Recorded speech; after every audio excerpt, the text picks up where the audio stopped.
La invasión de Canaán y su contexto moral. Por supuesto, algunos dirán, ¿por qué tenemos que pensar en los cananeos?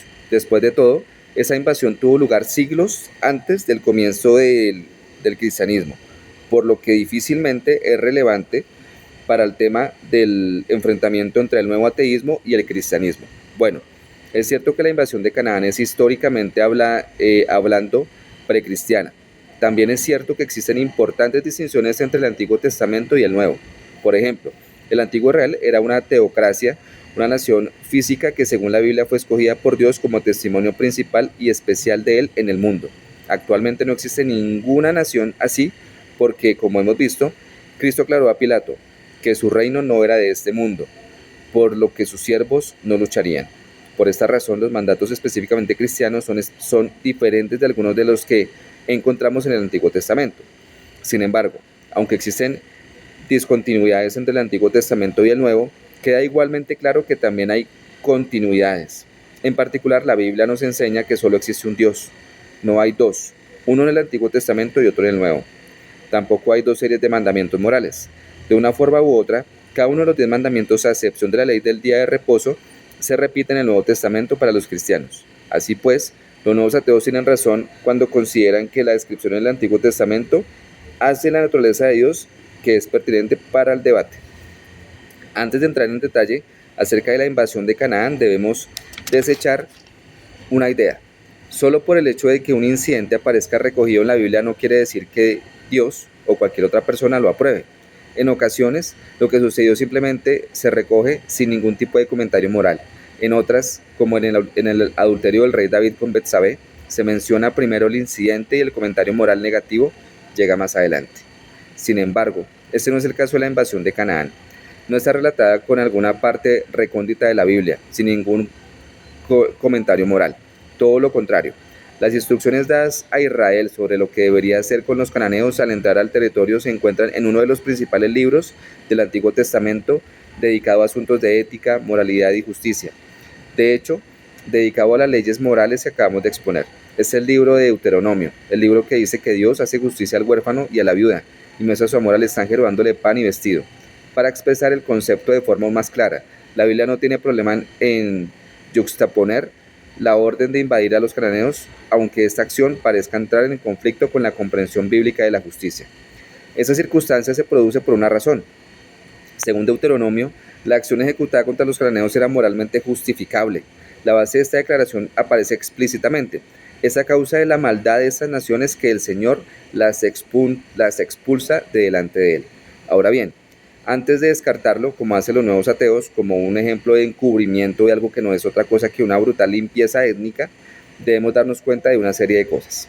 En primer lugar, si contemplamos la totalidad del relato bíblico, esta acción es excepcional. En este mismo libro, Deuteronomio capítulo 20, se establecen las leyes de guerra que deben caracterizar a Israel. Para su tiempo, son notablemente humanistas. Por ejemplo, los hombres estaban exentos de las obligaciones militares si acaban de comprometerse, comprar una casa, plantar una viña o incluso simplemente si tenían miedo. Además, la guerra solo era justificable como último recurso. En un primer momento, se ordenaba al ejército que buscase la paz siempre que fuese posible. Y cuando iban a la guerra, es digno de mención que dejaban con vida a las mujeres y los niños. Y no se permitía a los soldados la destrucción indiscriminada de árboles. Lord Jordan Sachs, rabino principal de las congregaciones hebreas unidas de la Commonwealth, señala que los libros de Levítico y Deuteronomio contienen la primera legislación medioambiental del mundo. Además, Deuteronomio como Levítico nos enseña la moralidad excluyente, de la que Dawkins habla. Contiene instrucciones específicas para garantizar el trato justo a los extranjeros. De hecho, en una sección dedicada a la imparcialidad del juicio de Dios, encontramos una orden explícita a amar a los extranjeros. El texto dice que Dios hace justicia al huérfano y a la viuda, y muestra su amor al extranjero dándole pan y vestido. Mostrad pues amor al extranjero porque vosotros fuisteis extranjeros en la tierra de Egipto. El hecho de que la invasión de Canaán no parezca haber estado caracterizada a primera vista por las normas de guerra habituales a las actitudes positivas hacia los extranjeros muestra que realmente fue un episodio muy excepcional. En segundo lugar, la invasión de Canaán se considera como un juicio de Dios por la maldad de esas naciones.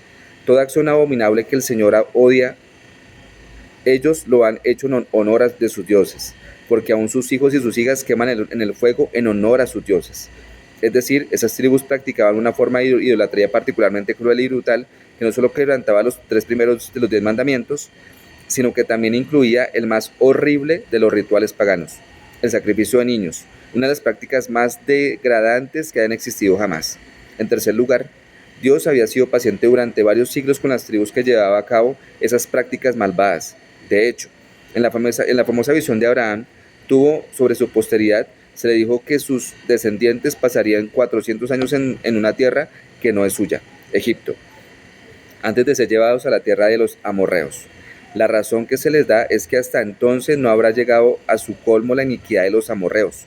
En otras palabras, la invasión de Canaán coincidió con el juicio de Dios por la tremenda maldad de un grupo de tribus que Dios mismo había demorado siglos.